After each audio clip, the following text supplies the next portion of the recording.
창세기 1장 1절부터 5절 말씀입니다. 태초에 하나님이 천지를 창조하셨다. 땅이 혼돈하고 공허하며 어둠의 깊음 위에 있고 하나님의 영은 물 위에 움직이고 계셨다.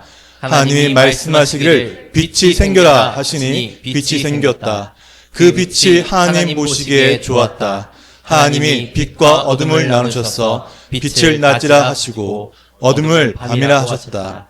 저녁이 되고 아침이 되니 하루가 지났다. 이는 하나님의 말씀입니다. 아멘. 할렐루야. 저는 오늘 신년 감사 예배 가운데 하나님의 시선이라는 제목으로 은혜의 말씀을 선포하겠습니다.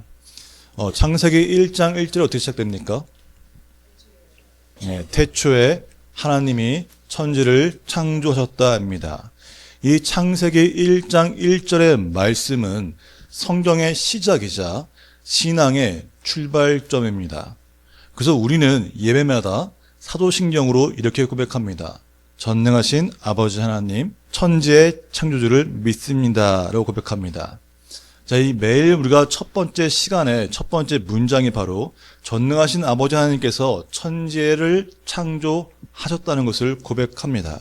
이 고백은 단순한 문장이 아니라 우리 믿음의 기초 선언입니다. 자, 오늘 본문은 이 창조의 과정 속에서 반복되는 한 표현에 집중코자 합니다. 하나님 보시기에 좋았다입니다. 오늘 이 예배 가운데 서 있는 우리는 하나님 보시기에 어떤 모습으로 서 있으십니까? 정말 내가 하나님 앞에 어떤 모습으로 서 있는지를 지금 잠시라도 스스로 돌아보길 원합니다. 하나님의 시선이 우리에게 머물 때 하나님이 보시기에 좋았다라고 평가받는 성도님 되시기를 소망합니다. 자, 좋았다라는 단어가 히브리어로 바로 토부입니다. 토부는 단순히 괜찮다, 굿 이런 의미가 아니라 위대하다 혹은 놀랍다, 완벽하다, 아름답다라는 뜻을 갖고 있습니다. 그렇다면은 이 하나님 보시기에 좋았다라가 되려면은 어떻게 되어야 할까요? 하나님 보시기에 넌 정말 참 보기에 좋다라고 칭찬을 받기 위해서는 어떻게 해야 될까요? 새로 지음을 받아야 합니다. 창세기 1장 2절을 보면은 이렇게 묘사하고 있습니다. 창조 이전의 상태인데 함께 봉독할까요? 땅이 혼돈하고 공허하며 어둠이 깊음 위에 있다. 여기서 혼돈과 공허는 단순히 비어있는 상태가 아니라 목적도 없고 형체도 없는 뒤죽박죽된 상태를 말합니다. 통제되지 않는 무질서를 의미하는 것입니다. 또한 어둠이 깊음 위에 있다라고 하였습니다. 깊음은 통제 불가능한 혼란과 죽음을 상징하는 것입니다. 자, 상상을 해봅시다. 땅이 지금 있는 이곳이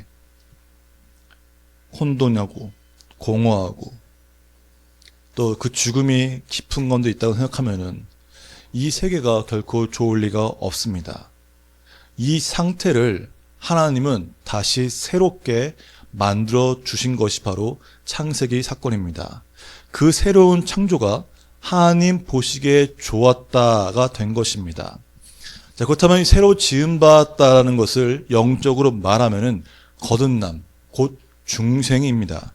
예수님이 요한복음 3장에서 물과 성령을 거듭나지 아니하면 하나님 나라를 볼 수 없다고 말씀하십니다. 자, 거듭난다, 중생한다는 말은 어떤 것입니까? 교회에 열심히 매주일 나오는 것을 말하는 것이 아닙니다. 중생하지 않아도 교회에 열심히 나올 수 있습니다. 또 새로운 결심을 하는 건 중생일까요? 나는 이렇게 될 거야, 나는 이렇게 선포하는 것이 중생일까요? 결코 아닙니다. 중생하지 않아도 결심할 수 있습니다. 외부적인 변화나 육체적인 변화도 중생이 아닙니다. 종교적인 열심을 다하거나 은사가 있다고 해서 중생이 아닙니다. 중생하지 않아도 열심을 내고 은사를 받을 수 있습니다. 대표적인 바로 가룟 유다입니다. 가룟 유다도 병 고치는 은사를 받았고 예수님을 위해 3년 동안 봉사하며 헌신했습니다. 근데 예수님께서 이런 말씀하세요. 마태복음 7장을 보면은 네가 귀신을 쫓고 병 고치는 이적을 행하여도 나는 너희를 도무지 알지 못한다라고 말씀하셨습니다. 자, 그렇다면 이 거듭남, 중생이라는 것은 대체 어떤 모습일까요? 어떻게 돼야 그런 걸 할 수 있을까요? 바로 새로 지음을 받는 것이라고 했습니다. 자, 바울은 내가 그리스도와 함께 죽고 그와 더불어 다시 사는 것이라고 말했습니다. 거듭남이라는 것은 외부적인 변화가 아니라 바로 내 안에 있는 생명이 바뀌는 것이 바로 거듭남입니다. 자, 바울은 고린도서 5장 17절에서 이렇게 말합니다. 한번 봉독할까요? 누구든지 그리스도 안에 있으면 그는 새로운 피조물입니다. 옛것은 지나갔습니다. 보십시오. 새 것이 되었습니다. 아멘. 아멘. 육의 생명으로 살던 사람이 영적으로 살게 되는 것을 말하는 것입니다. 행위의 변화가 아니라 내 안에 있는, 그 안에 있는 생명의 변화입니다. 또한 그리스도의 형상을 이루는 것이 바로 중생입니다. 자, 그리고 다 함께 왼쪽을 보겠습니다. 벽에 뭐가 써 있습니까? 한번 보독하겠습니다. 여러분 속에 그리스도의 형상이 이루어지기까지 다시 해산의 고통을 겪습니다. 아멘. 자, 인간은 하나님의 형상으로 지음을 받았습니다. 하지만 죄와 허물로 인해서 하나님의 형상을 상실하게 되었습니다. 하나님의 형상이 무엇입니까? 그의 생명과 그의 성품입니다. 이 형상을 잃어버리니까 그때부터 인간 대우를 받을 수 없게 된 것입니다. 그때부터 하나님을 버리고 계명을 떠나게 되었습니다. 하나님을 떠나니까 범죄하게 됩니다. 혼과 영이 그리고 몸까지 더러워지고 죽게 된 것입니다. 이러한 사람이 하나님의 형상, 원래의 모습으로 돌아가는 것이 바로 이것이 중생입니다. 중생한다는 것은 곧 새로운 피조물이 되는 것입니다. 아담 계통의 사람이 예수 그리스도의 계통의 사람이 되는 것입니다. 생명의 근원이 바뀐 것입니다. 근원이 달라지지 않으면은 좋은 열매를 맺을 수 없습니다. 영적인 생명이 바뀌어지는 것이며 옛사람을 버리고 새 사람을 입는 것이 바로 중생입니다. 중생해야지만 하나님 보시기에 좋았다가 되는 것입니다. 중생한 사람에게는 믿음이 생깁니다. 요한 1서 5장 1절 말씀 봉독하겠습니다. 예수가 그리스도이심을 믿는 사람은 다 하나님에게서 태어났습니다. 낳아주신 분을 사랑하는 사람은 다 그분이 낳으신 이도 사랑합니다. 아멘. 중생하면 예수가 믿어주고 영적인 세계가 믿어집니다. 하나님의 능력, 예수의 권세, 그 놀라운 축복이 모두 다 믿어지는 것입니다. 또한 하나님을 사랑하게 될 수밖에 없습니다. 그리고 중생한 삶은 승리의 삶을 살게 됩니다. 이기는 삶을 살게 되는 것입니다. 하나님에서 태어난 사람은 다 세상을 이기기 때문이다. 세상을 이긴 승리는 이것이니 곧 우리의 믿음입니다. 아멘. 우리가 어떻게 거듭날 수 있습니까? 반복하지만은 물과 성령으로 거듭난다고 했습니다. 물은 말씀이라고 하기도 하고 혹은 회개라고도 말합니다. 물과 성령으로 거듭나야 하나님 보시기에 좋았다가 되는 것입니다. 거듭나기 위해서 예수님을 영접해야 합니다. 영접하는 것뿐만 아니라 내 안에 있는 그 죄를 철저하게 회개해야 합니다. 죄를 버리고 하나님의 생명을 받는 것이 바로 이 거듭남의 시작인 것입니다. 그리고 제일 중요한 하나님의 영이 운행해야 합니다. 자, 운행한다는 말은 새가 알을 품듯이 돌보는 모습입니다. 어떤 건 이해되시나요? 새가 내 그 연약한 알이 깨지지 않도록 날개로 감싸고 품으로 안는 그 행위를 바로 운행한다라는 뜻을 갖고 있는 것입니다. 절망적인 상황 속에서 하나님의 시선은 이미 그 위에 머물면서 새로운 창조를 준비하고 계셨음을 보여주는 것이 바로 2절 말씀인 것입니다. 마찬가지예요. 우리가 이 어두운 이 세상, 혼돈과 공허 속에 있는 성도의 삶을 하나님은 포기하지 않으시고 지켜보며 여전히 우리를 품고 계시다는 것입니다. 이 하나님의 운행하심이 내 삶에 개입되려면은 먼저 우리의 마음을 비워야 합니다. 회개를 통하여서 마음을 비우고 길을 마련해야 합니다. 제가 말씀했던 것처럼 기름을 채우기 위해 그릇을 비우는 것처럼 우리는 그릇을 준비하는 자가 되어야 한다는 것입니다. 또한 하나님의 운행하심을 기대하며 사모해야 합니다. 기대하지 않고 구하지 않는 자에게는 운행하심이 주어지지 않습니다. 그러니 열심을 다해 구하고 하나님의 운행이 내 안에 있을 때를 어떻게 되는지를 상상하며 기대해야 한다는 것입니다. 그리고 믿고 기도해야 합니다. 하나님의 운행하심을 믿음으로 기도하고 구해야 한다는 것입니다. 기도는 싸움입니다. 기도는 역사를 일으킵니다. 기도만이 사탄을 같이 괴롭히는 유일한 방법인 것입니다. 기도로 승리합시다. 자, 4절 말씀 보겠습니다. 봉독할까요? 그 빛이 하나님 보시기에 좋았다. 하나님이 빛과 어둠을 나누셔서. 아멘. 빛과 어둠을 나누셨습니다. 자, 7절과 9절에서도 구별을 하시면서 나누는 것을 보게 됩니다. 이 나눈다는 것이 중요한 거예요. 이것은 성경 전체의 핵심 원리 가운데 하나입니다. 하나님은 정한 것과 부정한 것을 나누셨습니다. 거룩한 것과 속된 것을 나누시고 죄와 순결을 구별하십니다. 이 거룩이라는 단어가 히브리어로 카도시인데 그 카도시의 단어가 분리라는 뜻을 갖고 있습니다. 또 헬라어로 하기오스인데 하기오스 또한 구별하다, 격리시킨다라는 뜻을 갖고 있습니다. 하나님 보시기에 좋았다라는 그 칭찬을 듣길 원하십니까? 그렇다면 거룩해야 합니다. 거룩이란 구별입니다. 구별. 세상과 구별되어야 합니다. 누가 영적인 사람입니까? 세상을 따르지 아니하고 구별되게 사는 사람을 영적인 사람이라고 합니다. 세상 가치관이 아니라 하나님의 가치관으로 사는 자가 되어야 합니다. 자, 오늘 이 말씀 예전 자체가 18세기에 시작된 존 웨슬리의 언약 예배입니다. 이게 된 이유가 있어요. 28세기 영국 사회는 어떤 사회입니까? 산업혁명이 한참 일어나는 시대였습니다. 이 인구이동이 심하였고 또 파산, 실적, 빈민과 어울러 혼란과 무질서, 소란의 소용돌이가 일고 있었습니다. 공원과 극장, 또 곳곳에서는 음주와 도박이 판을 쳤고 상류사의 사람들은 음탕과 사치를 일삼던 시대였습니다.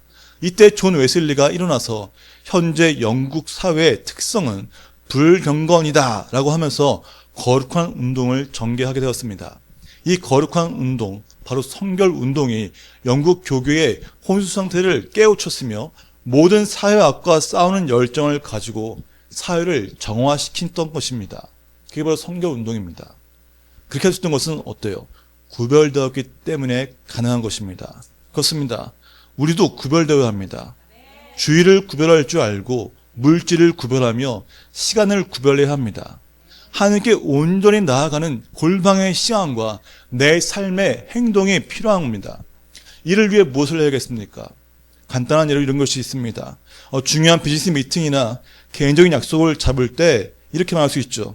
주일은 제가 하나님과 약속된 시간이라 월요일이나 다른 요일에 뵈도 될까요? 라고 정중하게 양해를 구하는 용기입니다. 이것이 세상 사람들에게 보여주는 가장 직접적인 구별입니다. 또한 물질을 구별할 줄 알아야 합니다. 월급이나 수익이 들어왔을 때 가장 먼저 11조와 목적 헌금을 떼어놓는 습관입니다. 남은 돈으로 하나님께 드리는 것이 아니라 하나님의 것을 먼저 구별하고 나머지를 사용하는 주권의 인정을 연습하는 것이 바로 물질 생활입니다. 제가 재정교육 받을 때 선교사님이 10의 3조를 강조하였습니다. 10의 1조는 하나님의 것이고 또한 10의 1조는 가난한 자들을 위해 또 10의 1조는 선교사들을 위해 사용하라라고 가르쳐줬다는 것입니다. 그만큼 하나님께 받은 이 물질을 거룩하게 사용하기 위해서 분명하게 먼저 주님께 드릴 줄 알아야 한다는 것입니다. 그리고 가장 중요한 것은 시간 구별입니다. 우리가 하루 중에 어떻게 시간을 구별해서 하나님께 쓰임받고 있습니까? 가장 중요한 건 이거죠. 아침에 눈 뜨자마자 가장 먼저 하나님, 오늘도 주님의 시선 아래 살겠습니다라고 잠깐이라도 기도하는 것입니다. 그 기도의 시간을 통해서 하루의 시작이 세상의 소식이 아니라 하나님의 음성으로 구별되는 것입니다. 그리고 무의미하게 지나갈 수 있는 운전하는 시간이나 또 대중교통을 이용하는 시간에도 찬양과 기도로 채우면 그 공간이 바로 나만의 골방이, 이동하는 골방이 되는 것입니다. 그렇게 구별되는 실천이 있을 때 우리는 구별된 삶을 살 수 있는 것입니다. 그 삶을 하나님이 보시기에 좋았다가 될 것입니다. 우리를 바라보시는 그 하나님의 시선이 이미 시작되었고 성령의 품으심이 우리를 새롭게 빚어 가실 것입니다. 또 하나님이 빛이 있으라 라고 말씀하실 때 창조가 일어났습니다. 그런데 그 하나님의 운행하심이 오늘날 우리에게 임했습니다. 자, 고린도후서 4장 6절 말씀 봉독하겠습니다.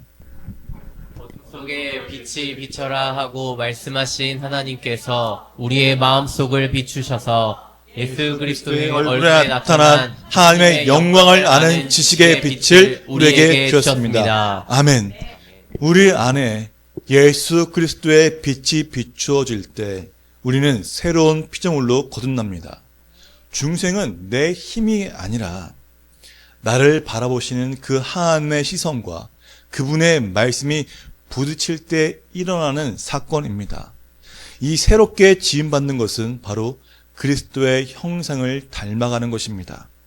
중생은 단회적인 사건이지만은 그리스도의 형상을 이루어가는 과정은 매일 하나님의 시선 아래 머무는 삶입니다. 우리는 하나님의 영이 운행하는 가운데 있는 삶입니다. 우린 더 이상 홀농과 공허에 매어있는 옛사람의 존재가 아닙니다. 우리는 하나님의 시선이 머무는 하나님의 걸작품입니다. 사랑하는 성도 여러분, 그리스도의 빛이 우리 안에 비칠 때 우리 안에 있는 그 죄가 다 드러나게 되어 있습니다. 이제 그 거룩하고 따뜻한 그 하나님의 시선 앞에 우리 자신을 비추어 봅시다. 주님의 빛이 임할 때 우리 안의 어둠은 물러갑니다. 그 빛 안에서 정직하게 우리의 죄를 고백하며 주님께 더 가까이 나아가는 시간을 갖도록 하겠습니다. 다 함께 죄의 고백 시간입니다.